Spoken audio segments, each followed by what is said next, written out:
ज्या कुळामध्ये भगवंत जन्म घेतात ते कुळ सात्विक होते, त्या कुळाचा उद्धार होतो, ती भूमी तो देश पुण्यवान होतो. असेच भगवान भक्त वैकुंठवासी गोरक्षनाथ महाराज यांचा जन्म पाथर्डी तालुक्यातील वडगाव या ठिकाणी झाला. आजच्या व्हिडिओच्या माध्यमातून आपण गोरक्षनाथ महाराज यांची जीवनकथा जाणून घेणार आहोत. वडगाव या ठिकाणी संत वामनभाऊंचे सहकारी व मित्र आबाजी बडे हे राहत होते. काही कालानंतर आबाजी बडे यांचा विवाह सोहळा होतो, परंतु संत वामनभाऊ गहिनीनाथ गडाच्या कामानिमित्त बाहेरगावी असल्यामुळे या विवाहाला उपस्थित राहू शकले नाही. काही दिवसानंतर संत वामनभाऊ गहिनीनाथ गडावर आल्यानंतर त्यांना आबाजींच्या विवाहाची बातमी समजते. त्यानंतर एके दिवशी संत वामनभाऊ वडगावला जातात. त्यावेळी आबाजी समोर आल्यावर वामनभाऊ त्यांच्यावर रागवतात व त्यांच्याशी अबोला धरतात. त्यावेळी आबाजी बडे यांनी वामनभाऊंचे पाय धरले व म्हणाले, भाऊ, तुम्ही सांगाल ते मी करील, तुम्ही मागाल ते मी तुम्हाला देईल, फक्त माझ्याशी अबोला धरू नका. त्यावर संत वामनभाऊ म्हणाले, हे पहा आबाजी, तुमच्या पोटी जन्माला येणारे पहिले मूळ तुम्हाला मला द्यावे लागेल. त्यावर एका क्षणाचाही विलंब न करता आबाजी बडे यांनी संत वामनभाऊंना तसे वचन दिले. काही वर्षांनी आबाजी व राधाबाई या दाम्पत्याच्या पोटी एका गोंडस बाळाने जन्म घेतला. आबाजी संत वामनभाऊंना दिलेले वचन विसरले नव्हते. त्यांनी लगेच गहिनीनाथगड येथे तसा निरोप पाठवला. संत वामनभाऊंनी त्या बाळाचे नाव गोरक्ष असे ठेवले. शिष्याचे अंतकरण चांगले असले की श्री गुरु आपण होऊन त्यांना भेट देत असतात. गोरक्ष महाराजांना सुद्धा या वचनाप्रमाणेच जन्मापासून संत वामनभाऊंचे आशीर्वाद मिळाले. घरामध्ये धार्मिक वातावरण असल्यामुळे गोरक्ष महाराजांना देवाचे नामस्मरण करण्याचा छंद लहानपणापासूनच लागला. वारकरी संप्रदायाच्या सहवासात वाढल्यामुळे गोरक्ष महाराज गहिनीनाथगड, आळंदी, पंढरपूर या ठिकाणी जाऊन देवाचे नामस्मरण करू लागले. गोरक्ष महाराजांचे प्राथमिक शिक्षण वडगाव या त्यांच्या जन्मगावी झाले. पुढील शिक्षणासाठी गोरक्ष महाराजांना चिंचपूर इजदे येथील शाळेमध्ये दाखल करण्यात आले, परंतु घरापासून दूर इतक्या लांब एकट्या गोरक्ष महाराजांना करमत नव्हते. ही बातमी जेव्हा संत वामनभाऊंना समजली तेव्हा त्यांनी गोरक्ष महाराजांना सोबत म्हणून पुंडलिक महाराजांना सुद्धा चिंचपूर येथील शाळेमध्ये दाखल केले. आता शालेय शिक्षणाबरोबरच दोघांचेही संत वामनभाऊंच्या मार्गदर्शनाखाली धार्मिक शिक्षणही सुरू होते. चिंचपूर येथील शालेय शिक्षण पूर्ण झाल्यानंतर गोरक्ष व पुंडलिक महाराजांना पुढील शिक्षणासाठी आळंदी येथील वारकरी शिक्षण संस्थेमध्ये दाखल करण्यात आले. गोरक्ष महाराजांनी आळंदी येथे गायन, वादन या कला आत्मसात केल्या. त्याचबरोबर भजन, कीर्तन, प्रवचन यावरही त्यांनी प्रभुत्व मिळाले. भगवद्गीता, रामायण यासारखे धार्मिक ग्रंथसुद्धा त्यांनी तोंडपाठ केले.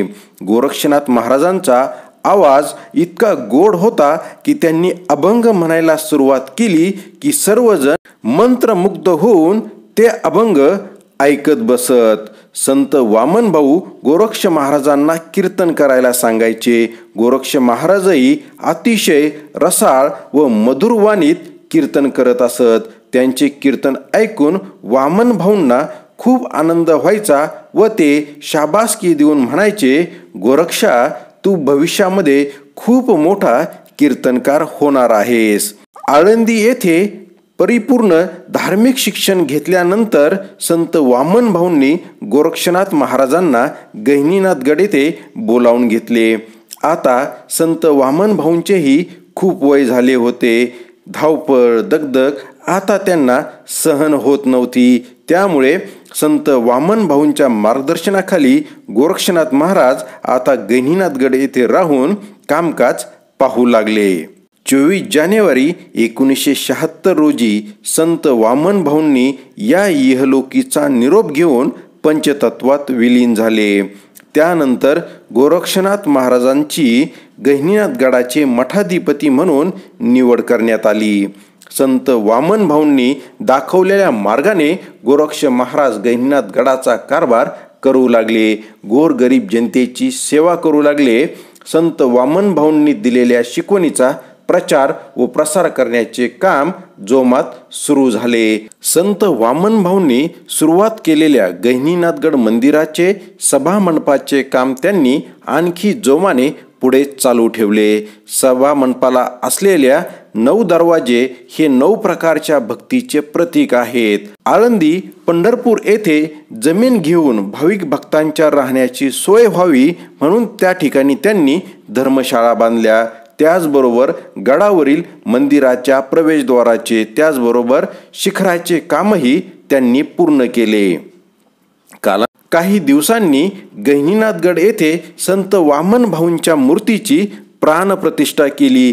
त्याचबरोबर संत वामन भाऊंचे जन्मगाव असलेल्या फुलसांगवी, वडगाव, माका व अनेक ठिकाणी संत वामन भाऊंचे मंदिर उभे करून त्या ठिकाणी संत वामन भाऊंची मूर्ती बसवली।